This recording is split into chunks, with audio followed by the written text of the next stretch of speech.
Bonjour tout le monde et encore une fois, bienvenue à l'entrevue.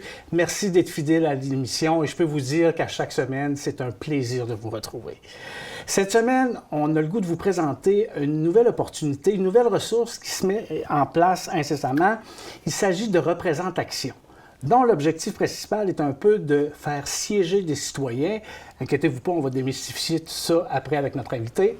Alors aujourd'hui, j'ai le plaisir de rencontrer celle qui porte le projet, qui l'incarne, qui le vit, Marie-Christie Garot.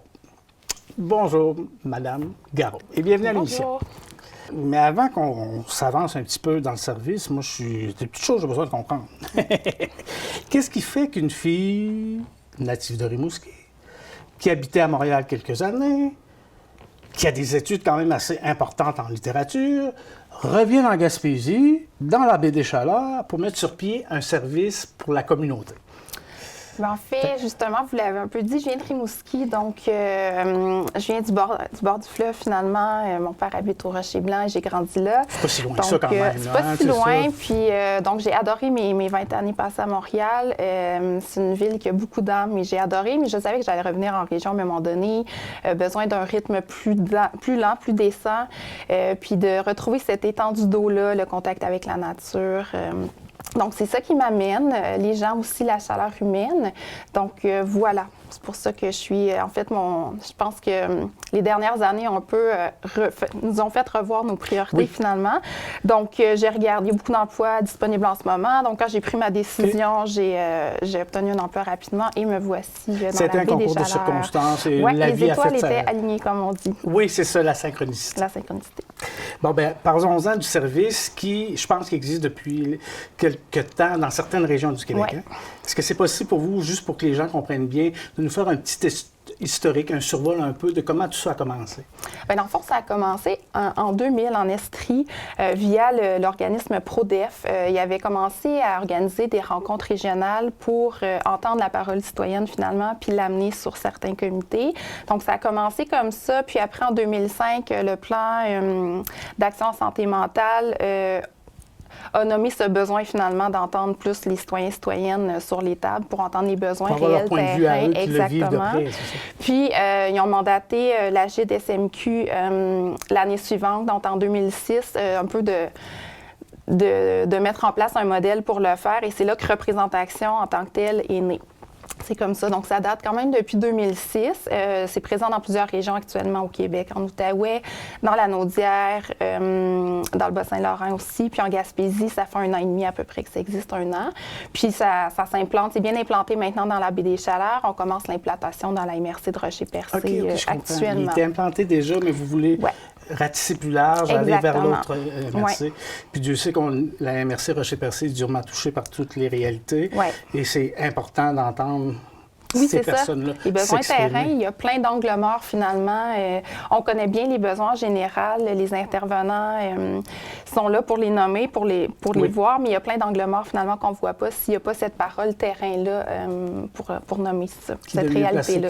Exactement. Qui vit quelque chose pour l'exprimer. Première concernée, comme on appelle. C'est vraiment important, puis c'est bien. Puis en même temps, on sait que de nommer ces choses, ça légitimise, puis on prend un petit peu d'assurance, puis ces gens-là en ont sûrement besoin là, de s'affirmer. Puis j'imagine qu'il y a ça aussi dans vos objectifs.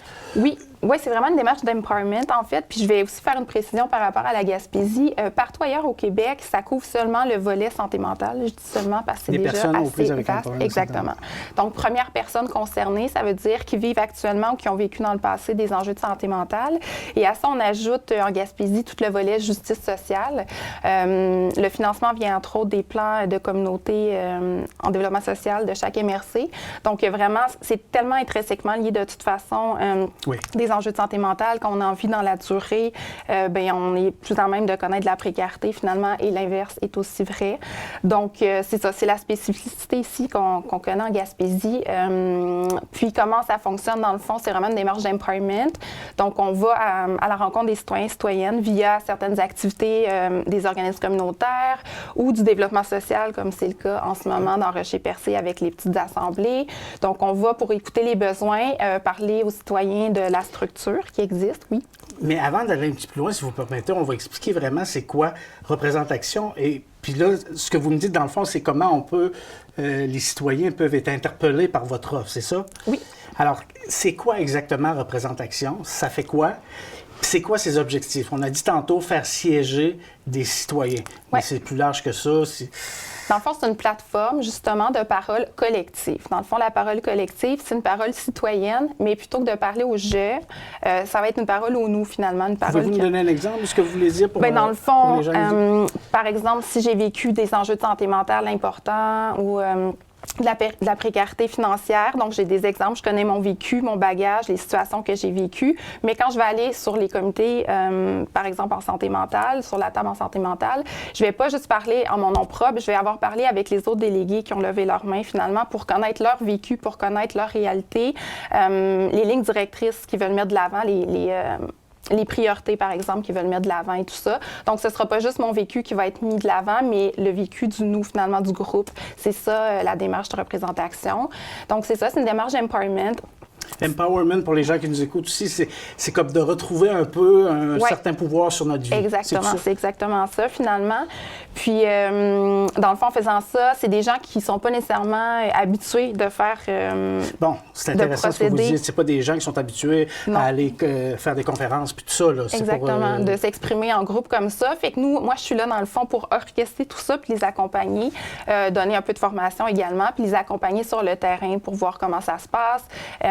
Leur donner confiance pour prendre cette parole-là. C'est des gens souvent qui ne vont pas oser nommer ou qui ne sentent pas que leur parole est légitime, mais c'est de l'aider, en fait, les aider à légitimer cette parole-là, puis on en a tellement besoin finalement.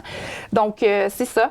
Après ça, on va organiser des rencontres qu'on dit de délégués pour recueillir l'information qui a été nommée sur les différents comités et tables, pour en discuter tout le monde ensemble. Et moi, je n'ai pas mon mot à dire plus que quelqu'un d'autre sur ces comités de délégués-là. Finalement, je suis juste là pour les aider. C'est eux qui vont orienter les objectifs, les priorités et tout ça. Donc, ça fait boule de neige comme ça. Boule de neige. Avez-vous un exemple là, concret sur le terrain? Comment ça se passe? Exemple, quelqu'un écoute notre émission aujourd'hui, se dit, mon Dieu, il me semble que j'aurais le goût d'exprimer, de faire valoir mon point de vue. Exemple, comment je m'y prends? Comment pour quelqu'un qui n'est pas habitué justement à être en public, à parler, qui pense que sa parole est légitime?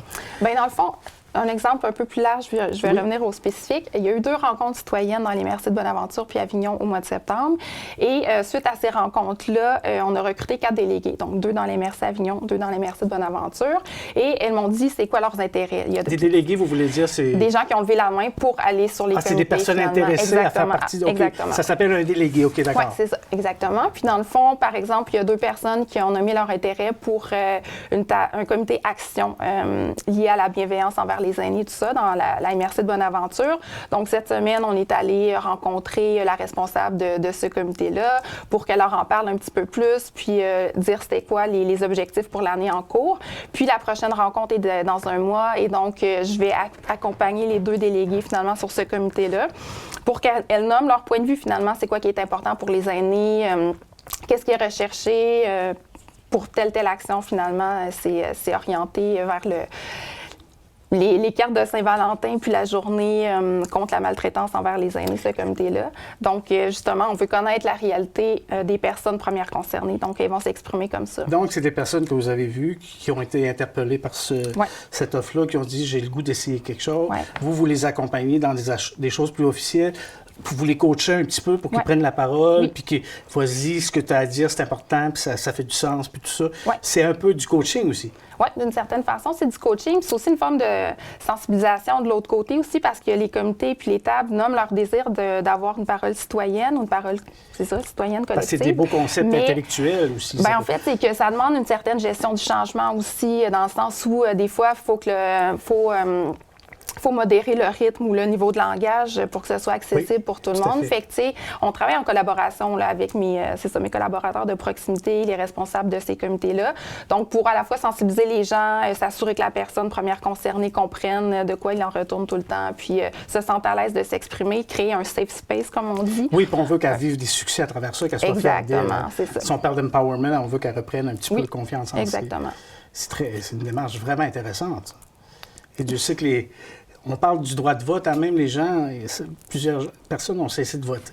Oui, c'est ça. C'est un geste de base de s'affirmer comme citoyen. Oui, c'est ça. C'est pas la seule façon d'affirmer sa citoyenneté, finalement, de faire un crochet une fois Exactement, aux 4 ans. Exactement. On n'est pas obligé d'être dans l'éclat puis dans les grosses... Non, c'est très terrain, en fait. Puis c'est ça, on souhaite des comités décisionnels, mais aussi, des fois, c'est des chantiers d'action où on voit vraiment les actions concrètes sur le terrain. On voit vraiment l'achèvement d'une action, puis ça, c'est très engageant pour une personne. Les gens, à la fin, les sentez-vous différents, contents, fiers d'eux? Bien là, on est au début de la démarche ici, fait qu'on commence les activités de représentation sur les comités. Donc, j'imagine que oui, c'est ce qu'on souhaite et je vais m'en assurer, mais donc, on va commencer dans les semaines à venir cette Mais déjà, cette que les gens prennent une décision de s'engager, c'est déjà énorme. Il y a eu une belle mobilisation pour ces 2 rencontres-là citoyennes qui a eu lieu en septembre. Vraiment, je trouve que les gens ont bien participé aux ateliers, ont bien nommé leur vision des choses. Puis là, justement, il y a une 3e rencontre qui va avoir lieu à Maria le 13 décembre, que je fais en collaboration avec l'organisme Droit Devant. Donc là, ça va être une activité de participation citoyenne beaucoup plus ciblée sur comment démasquer finalement les préjugés liés aux gens qui vivent de la précarité financière finalement. Donc ça va être une thématique plus ciblée. Les gens vont pouvoir s'exprimer en ce sens-là. Puis j'espère qu'il va y avoir une belle participation encore. Puis l'offre, elle va de la personne qui a moins d'habileté sociale à celle qui peut en avoir aussi. Là. Oui. Oui, tout à fait. Dans le sens, tout le monde, je veux dire, ça couvre tellement large. Tout le monde est potentiellement à même de vivre des enjeux de santé mentale, là, que ce soit c'est pas toujours des enjeux graves ou un grand parcours de soins. Ça peut être de l'anxiété, de la dépression et tout ça. Donc, tout le monde est susceptible de connaître ces enjeux-là ou de connaître un proche qui en vit.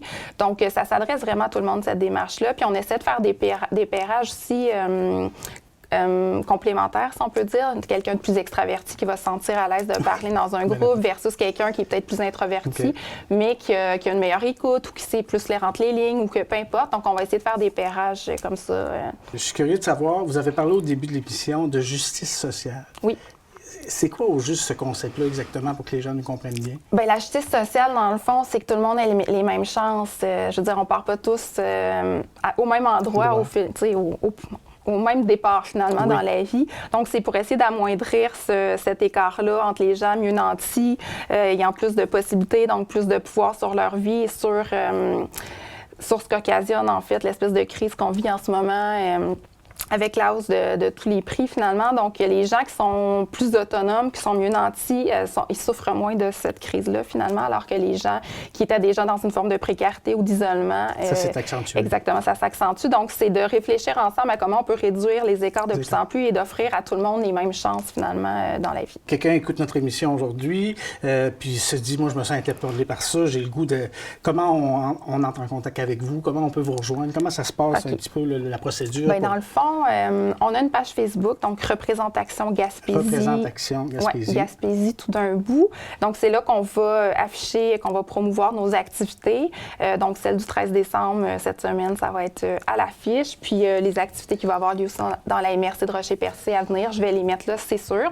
Sinon, vous pouvez appeler, dans le fond, mon fiduciaire, l'organisme qui porte la démarche ici en Gaspésie, c'est Droits et recours santé mentale, Gaspésie-les-Îles. Donc, vous pouvez appeler à Droits et recours au numéro de téléphone générique Droits et recours et le poste 3, c'est mon poste. Donc, vous pouvez m'appeler, laisser un message. Je vais vous rappeler avec plaisir. Et vous pouvez m'écrire un petit courriel à l'adresse qui va apparaître à l'écran. Beaucoup d'espoir avec ce projet qui est porteur d'espoir. Oui, c'est vraiment stimulant, en fait, de travailler avec les gens terrain en collaboration étroite, justement, avec les personnes premières concernées. Puis, il y a des beaux collaborateurs aussi dans les organismes communautaires. Tout le monde travaille avec beaucoup d'âme et avec peu de moyens. Donc, c'est très... Ça nous ramène aux vraies affaires. Exactement. Merci beaucoup d'avoir accepté notre invitation et j'espère que les personnes vont saisir cette occasion-là au maximum parce que c'est important. Quand on s'exprime, on s'affirme. Faire une différence, finalement, à notre hauteur. Donc, j'espère aussi. Merci beaucoup de l'invitation. Un grand plaisir. Voilà, c'est ce qui met fin à cette émission. J'espère que ça vous a plu et j'espère que vous allez saisir cette opportunité. C'est vraiment important. Merci d'être à l'écoute et merci à notre invitée Marie-Christie Garot de Représentation. La semaine prochaine, le 5 décembre, ce sera la Journée internationale des bénévoles. Et pour l'occasion, nous allons rencontrer Mme Irène Chapadeau, qui, pendant une grande période de sa vie, a fait et fait toujours du bénévolat. Elle a été membre fondateur du Centre d'action bénévole Saint-Siméon, Port-Daniel. Je vous dis, manquez pas ça. Sur ce, Une excellente semaine à vous et à la semaine prochaine.